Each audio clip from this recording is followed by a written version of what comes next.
What's up guys, it's me again, your boy Neo. It's been a while since I last uploaded a video on YouTube or on my channel.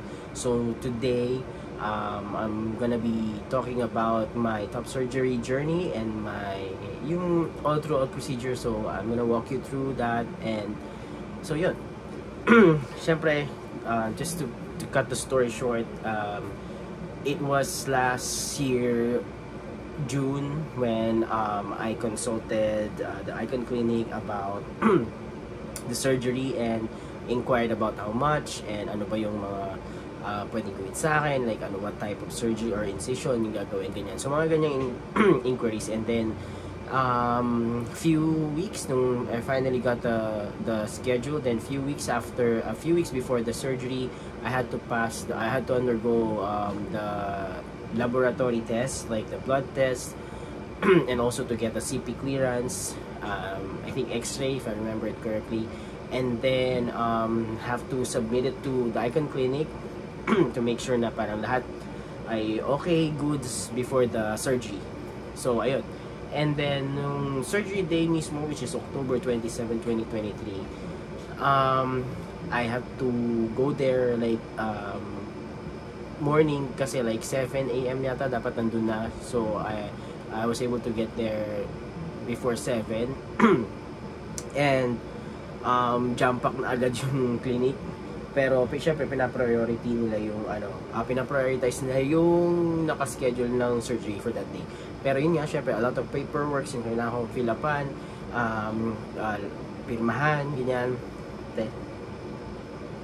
Anyways, and then parang, you know, parang hindi ako before the wait lang, ayun, so ano pa din anyhow guys, ayun nga, alam mo,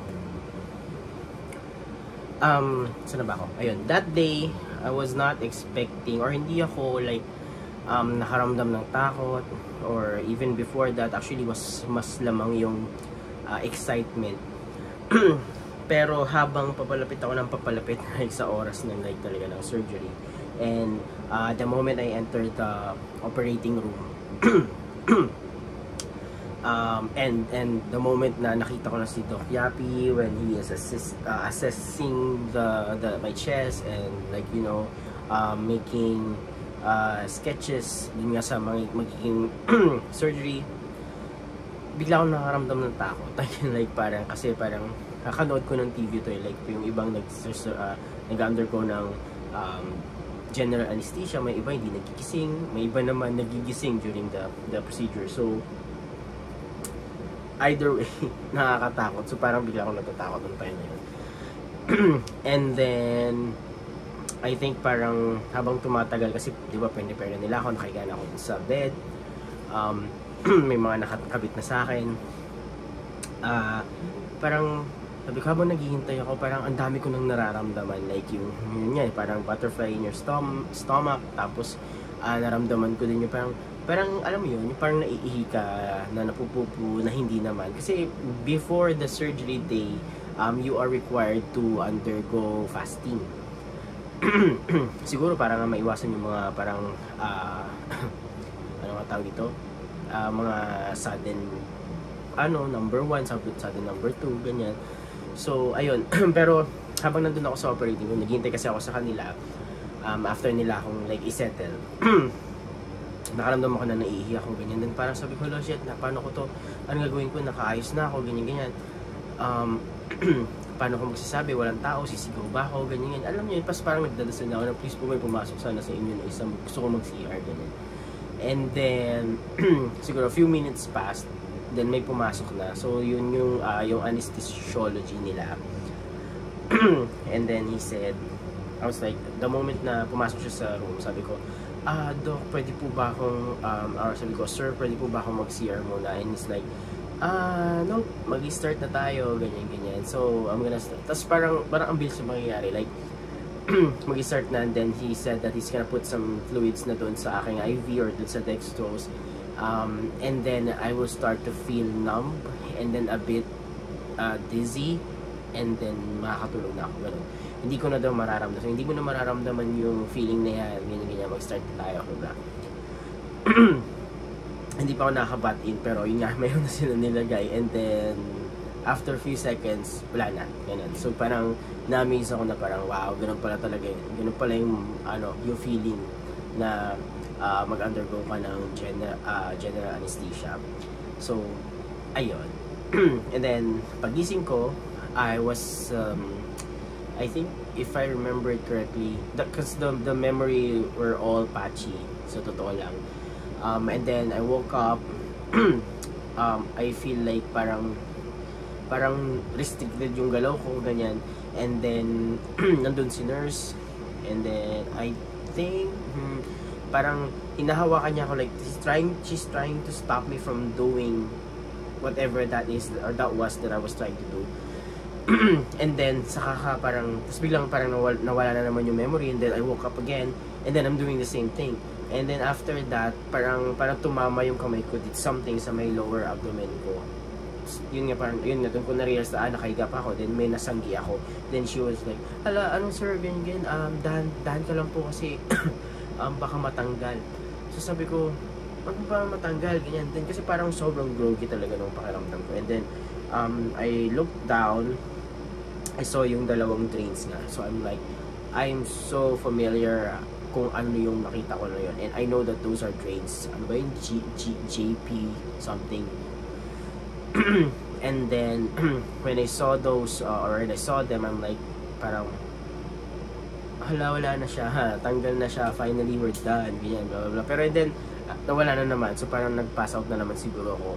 And then nagising kasi parang alam niyo yun, parang before the surgery day or few days before the surgery, I was imagining kung ano yung magiging itsura ko after the surgery. So I was hoping na like the others na yung pagkatapos ng surgery nakaupo sila sa wheelchair, and then they will be assisted going out, and they look okay, they look happy, ganyan. But my experience was different. So yung sa akin kasi parang nung nagising ako, nung nandun ako, parang naalala ko na nakita ko yun na nasa loob, nakaupo ako sa wheelchair. And then sumusuka ako. So suka ako ng suka. And even yata before ako mailagay sa wheelchair, sumusuka na ako. And yung suka ko is like something na acid na talaga. Yung iba na yung kulay kasi nga fasting, ganyan. And then sabi nila, ang narinig ko nun is gutom na yan si sir, pakainin mo na po siya sa bahay na lang, sabi niya. So siguro ganyan dahil sa fasting kaya nagsusuka na. Anyways, ayun, so since the memory were all so patchy, there's one part of it na parang nasa stretcher, nasa wheelchair ako, and I know at that point na my look was unpleasant kasi bukod sa sumusuka nga ako, groggy ako, tapos parang hindi ko nagawa yung kung ano yung ini-expect ko, kung ano yung sinet ko na sa isip ko na dapat paglabas ko masaya ako that may video ako, pero how can my girlfriend make a video if I look like shit or groggy or ganon. And then sobrang as in parang nagtangkulay talaga ako, ganyan. But maybe it's I think I've seen a few videos ng mga after the surgery, they were all okay, or some sa ibang bansa is yung nga nasa bed lang sila when they wake up, nandun lang sila sa hospital kasi dito kasi sa akin is outpatient ka, so after the surgery you can go home. But ayun nga, so groggy ako, and wala akong masyadong maalala, but I know na before I drove my car to get there sa clinic with my girlfriend, and then I had an agreement with my friend na after the surgery my girlfriend will reach out to him or call him to tell him na it's done, ganyan, and then he will drive the car for us pauwi. So ganun yung nangyari, and then sobrang nag-i-skip yung memory ko nun. Then naalala ko na nasa kotse na kami, nasa likod ako, tapos parang I was trying to instruct my friend na parang to turn on the music sa Spotify. Tapos sabi ko parang, basta may mga tinuturo akong ganon. And then, after that, the next thing I remember is that that moment when I came out of the car and my girlfriend was assisting me to, kasi ang apartment na tinitira namin is a 5-story apartment. So, we live sa 4th floor. So, medyo mataas na lakaran or akyat na mangyayari. So, she was there assisting me all throughout, all the way up. And then, ayun, so tuloy-tuloy pa rin yung suka ko, guys. So, suka pa din ako ganyan. Pero I'm really hungry. Yun ang naalala ko, sobrang gutom na ako noon. And then, my girlfriend even ordered something from Chowking. Parang soup lang gano'n. Ano ba tawag dito? Beef. Basta something na soup. Noodles. I wasn't able to eat that kasi nga nagsusuka pa din ako and I feel dizzy the whole time.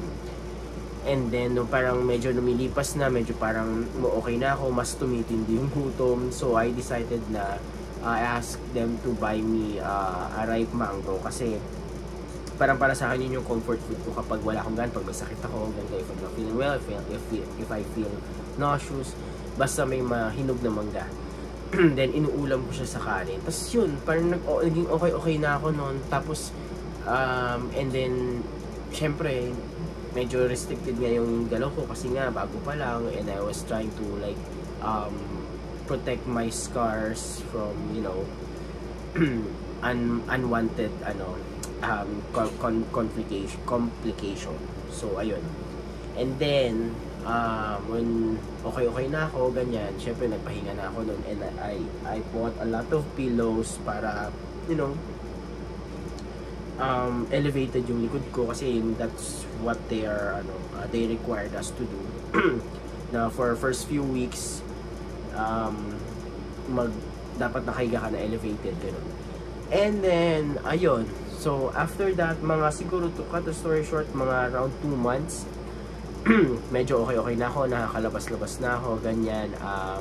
Napapalitan na yung, nakita ko na siya, itsura niya, and medyo ano tawag dito, namamaga pa siya nung time na yon, and yung sa nipple, ganyan. Pero everything turned out okay naman. Ayun.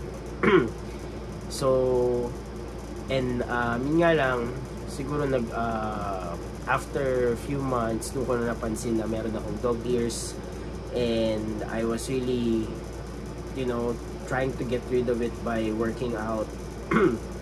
But apparently hindi siya nawawala, and I did a lot of research, and then found out that from doctors from America specifically, na she mentioned na dog ears daw ay hindi nawawala. It can be, you know, ano tawag dito, less visible. You can make it look less visible if you do workouts and maybe diet. Or the best option is to cut it out. Yun. So that's what I was trying to work on, and ayun, so yun yung plan ko ngayon, is magpa-cut ng dog ears. So if I'm gonna show you, yeah, I think I can show you here. So wait a minute. So wait lang. Yeah. Ayan. Sorry. Ayan. So ayan yung itsura niya ng chest ko after 1 year and 1 year and 2 months, or sabihin natin 14 months. Ayan na siya. And as you can see, ito yung dog ears. Yan yung nagpapapather sa akin. Kasi kita nyo, para akong, dahil dun sa dog ears, para akong pinatong. Hindi ko alam, pero ayan. Ayan na siya, guys. Tsaka syempre mataba pa tayo kasi ngayon dyan ko bloated pa. Pero ayun yung itsura niya, guys. Yan. By the way, yung sugat ko, or yung surgery, hindi yan magkadugtong, magkahiwalay yan. So yan. siya, guys. So mukha siyang pinatong kasi dahil dito sa dulo. So yan yung tatanggalin. They will cut it. And then on the other side, yun din. So ayun. Ayun lang naman, guys. So if you have any question, bali nasabi ko na pala na 14 months na akong post-op. And if you have any questions about top surgery, please let me know. You can leave a comment on this video and I will be happy, very very happy to answer them as soon as I can. Pero yun lang, brief summary on how my 2023 was and 2024. Ayun. So, see you guys. Let me know if you have questions. Have a great day. Bye.